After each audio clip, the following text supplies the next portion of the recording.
দেখছেন এই মুহূর্তে পাওয়া সবচেয়ে বড় খবর, বিগ ব্রেকিং নিউজ। বাতিল হয়ে যাবে এই সকল আধার কার্ড, হাইকোর্টে জানালো কেন্দ্র। আপনারটা ঠিক থাকবে তো? বিস্তারিত তথ্য জানতে হলে অবশ্যই ভিডিওটা শেষ পর্যন্ত দেখবেন। চ্যানেলে নতুন থাকলে অবশ্যই সাবস্ক্রাইব করে অল নোটিফিকেশন অন করে রাখবেন। লাইক বাটনে ক্লিক করে একটি লাইক করে দিবেন। এদেশের প্রত্যেক নাগরিকের জন্য অত্যন্ত গুরুত্বপূর্ণ একটি নথি হলো আধার কার্ড। মোবাইলের সিম কার্ড তোলা থেকে শুরু করে ব্যাংক অ্যাকাউন্ট খোলা প্রায় সব কাজেই এই নথির দরকার হয়। তবে এবারে কিছু আধার কার্ড বাতিল করতে চলেছে কেন্দ্র সরকার। কাদের আধার কার্ড বাতিলের সিদ্ধান্ত নেওয়া হয়েছে? এবার কলকাতা হাইকোর্টে হলফনামা দিয়ে জানানো হলো, নির্বাচনের আগে কিছু জেলার বাসিন্দাদের আধার কার্ড বাতিলের অভিযোগ উঠেছিল। সেই জল গড়িয়েছিল হাইকোর্ট অবধি। এ বিষয়ে প্রধান বিচারপতি টি.এস.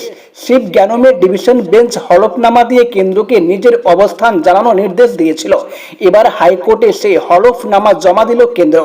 উচ্চ আদালতে জমা দেওয়া হলফনামায় জানানো হয়েছে যে সকল বিদেশি নাগরিক এদেশে থাকার জন্য পর্যাপ্ত পরিমাণ তথ্য দিচ্ছেন না, তাদের আধার কার্ড বাতিল করা হবে। দেশের নিরাপত্তার দিকটি মাথায় রেখে এই সিদ্ধান্ত নেওয়া হয়েছে। বহু বিদেশি নাগরিক পর্যাপ্ত পরিমাণ তথ্য না দিয়ে এদেশে থাকছেন, তাদের জন্যই এই ব্যবস্থা নেওয়া হয়েছে বলে খবর। এই সকল নাগরিকদের আধার ডেটাবেস থেকে শনাক্তকরণের কাজ চলছে। অবৈধভাবে যারা এদেশে রয়েছেন তাদের ফের নিজ নিজ দেশের ফেরত পাঠানোর প্রক্রিয়া চলছে। এমনকি যারা ভুয়ো তথ্য জাল নথি দিয়ে আধার কার্ড বানিয়ে এদেশে রয়েছেন তাদেরও খোঁজ চালাচ্ছে এদেশের গোয়েন্দা বিভাগ।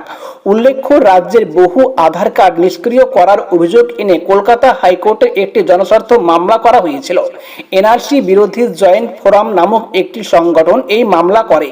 তাদের বক্তব্য ছিল, পশ্চিমবঙ্গের কিছু এলাকায় 1000-এরও বেশি আধার কার্ড নিষ্ক্রিয় করে দেওয়া হয়েছে। রাজ্যের মুখ্যমন্ত্রী মমতা বন্দ্যোপাধ্যায় এই বিষয়টি নিয়ে মুখ খুলেছিলেন। পিএম নরেন্দ্র মোদীকে এই নিয়ে চিঠি দেন তিনি। তবে কেন্দ্রের অতিরিক্ত সলিসিটর জেনারেল জানান, কয়েকটি ত্রুটিপূর্ণ আধার কার্ড নিষ্ক্রিয় করা হয়েছে। দীর্ঘ সময় দেশে নেই, বিদেশে থাকছেন এমন ব্যক্তিদের আধার কার্ডও খতিয়ে দেখা হচ্ছে বলে জানানো হয়েছিল। এবার এই নিয়েই হাইকোর্টে হলফনামা দিল কেন্দ্র।